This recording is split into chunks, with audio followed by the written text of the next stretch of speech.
Hi everybody! Welcome very much to As Empires.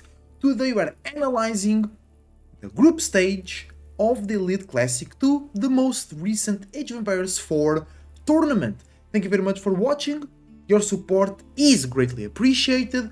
Leave a like and subscribe and use the links down below to find me live on Twitch as well. So the group stage of the Elite Classic 2 main event just finished, and next weekend, in 3 days actually, we'll have the playoffs, and then on the other weekend we'll have the grand finals. And if you didn't know, there was a great games. We have a lot of cool games here on the channel for you to watch, right? And we have the best players in the world playing against each other, and even the players that are not the best in the world, they played against each other, they played against the best in the world, and they made great games. It was very entertaining. I really enjoy casting, I really enjoy watching some of the games, and let's go through it. Before we start, make sure to leave your opinion in the comments on below. Tell me, did you watch the tournament? Did you knew the tournament was happening? Who is your favorite player? What was your favorite moment? What is your favorite civilization? And what is your favorite strategy? I did not watch all the games, right? But I did watch a lot of them, and I casted a lot of them myself.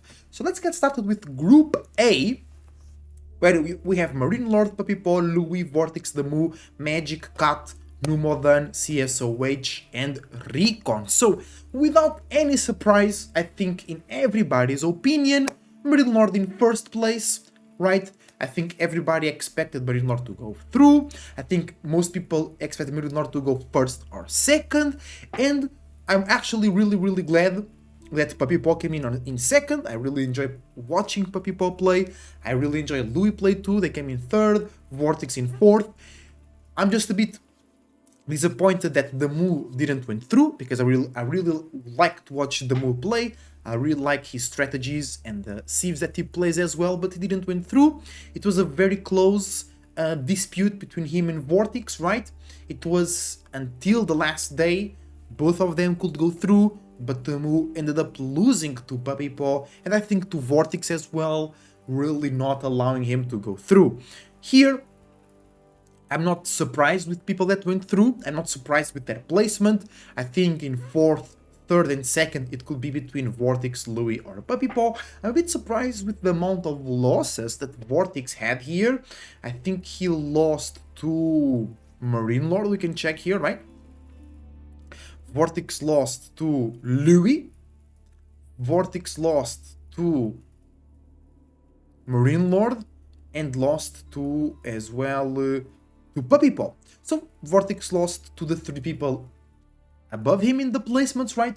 Really showing that they were better than him in the group stage. But remember, there's still a lot of games to go. We still have the playoffs to go through, and I'm pretty sure Vortex can learn from his mistakes, can learn from the opponent's strategies, and they can formulate something to go against them, right? Then, on the other half of the group, of the people that didn't went through, right? The Moo, like I said, I really wanted to see him go through, but he really wasn't a par to the people in the group. Not only lost, I think he just lost to everybody up there. No, I think he won against one of those top 4, if I'm not mistaken. Yeah, because he lost to CSOH, right? So he must have won against one of the top 4. He won against the Moo. He won against, actually, yeah, lost to Vortex, lost to Puppy, so he won against Louis, right? Where can we see that? The Moo versus Louis. I'm pretty sure he won against Louis, no? Louis.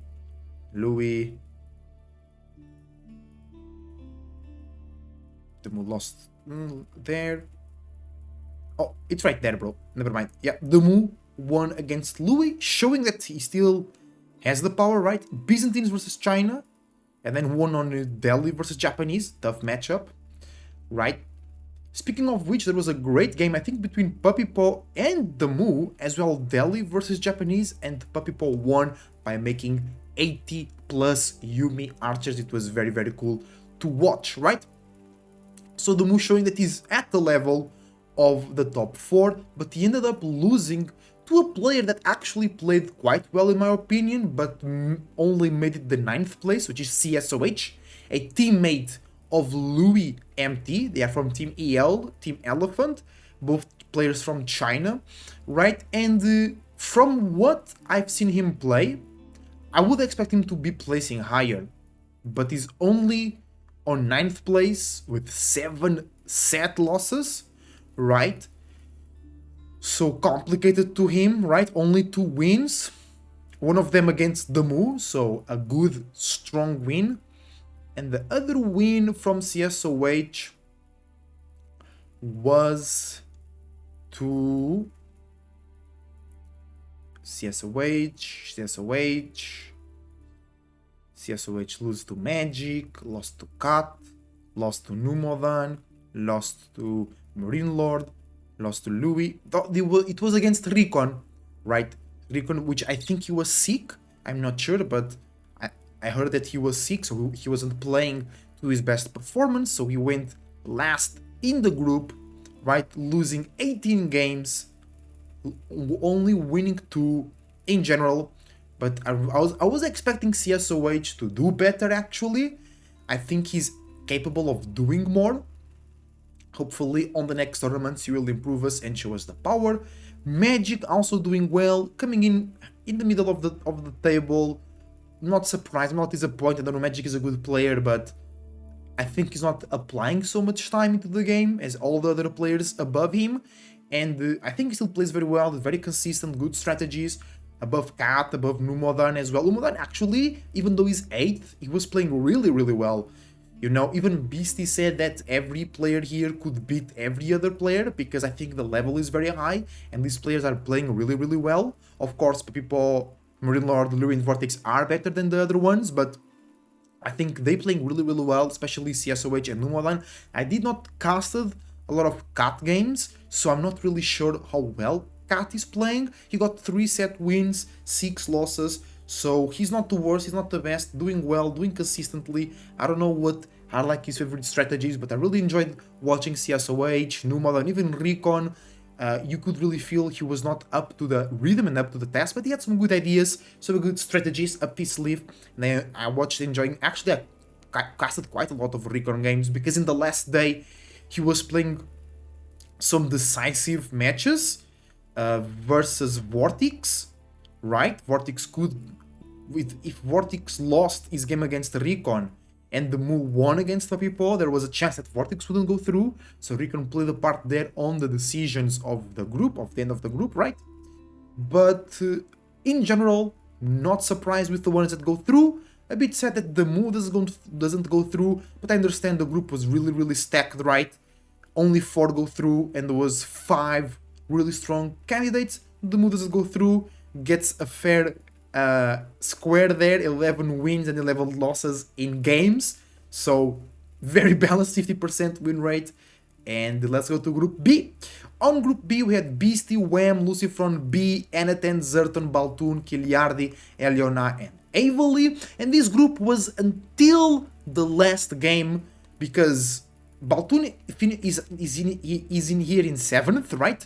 But before the last day started, it was between him, B and Anaten to go through.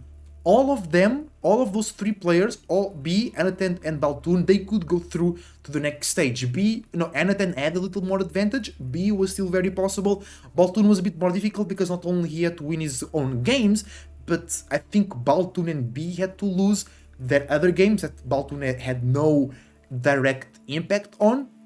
So he needed somebody else to lose then for him to go through, but it was still possible for him to go through, so it was very entertaining to watch all those games go through. And if you take a look here, B and Anaten are actually tied in sets, right? And they are tied in the differential between wins and losses.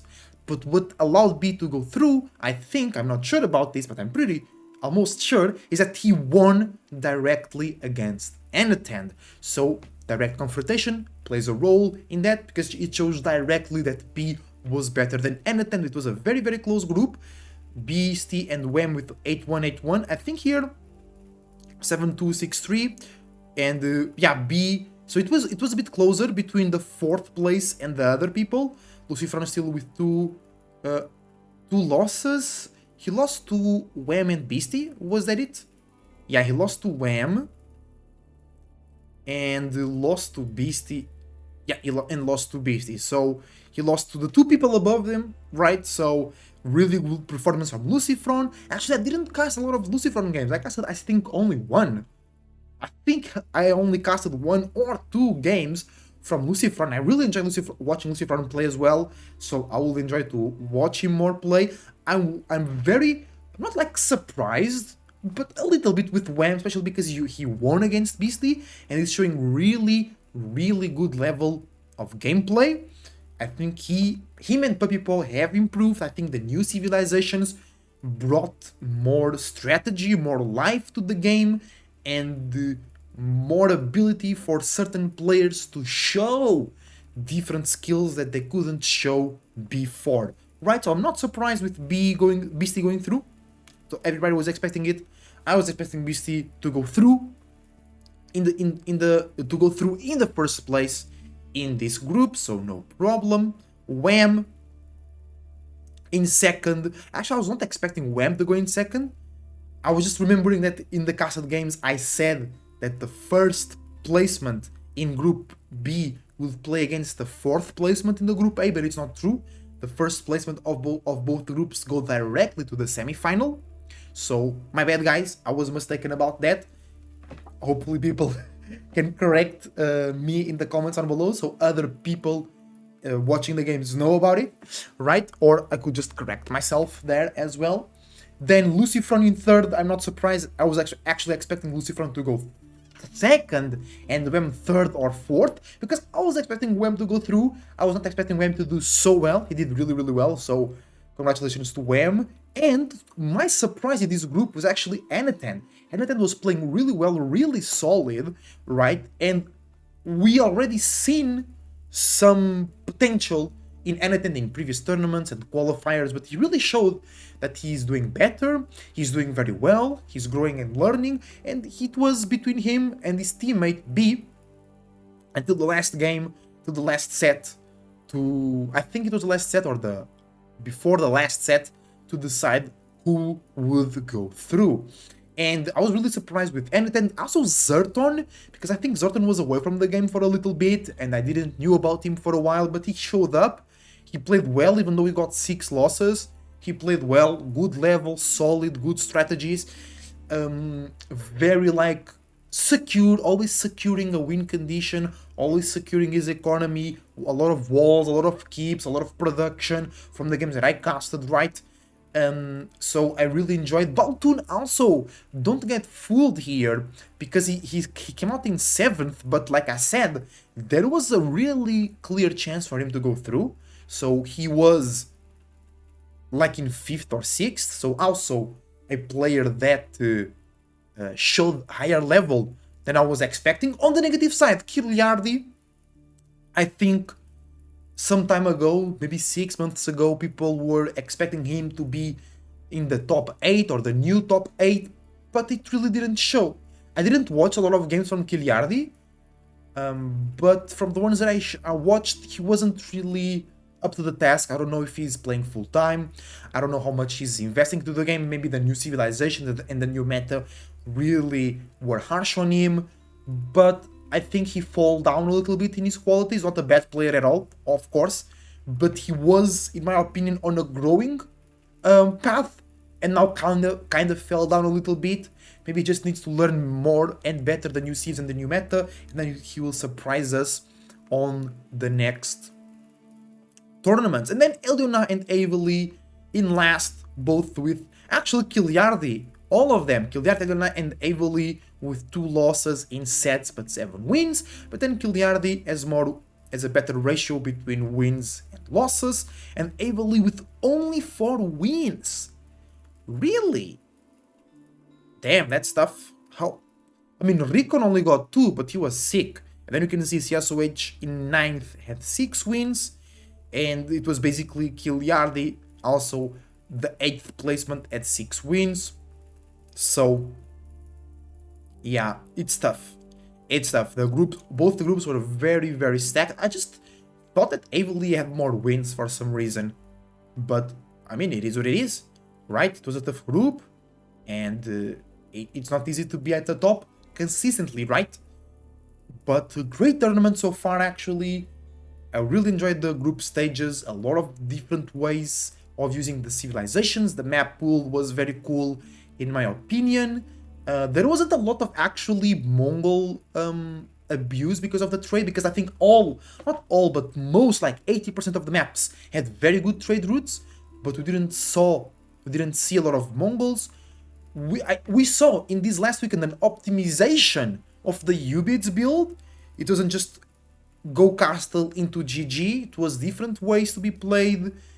There was actually more wins of Ubids that I casted in the tournament in the last weekend, but that will be for the next video, because on the next video we'll analyze the statistics from the tournament, okay guys? So this is just basically reporting the news, saying who go through, who I expected to go through, who I expected to play worse and they played better, who I expected to play better and they play worse of my expectations. Then you can pause the video and see all the scores over here, and if you want to know what happened, a lot of the games are here on the channel for you to watch. So thank you very much for watching this video and all the other videos if you have been watching, and use the links down below to find me live on Twitch as well.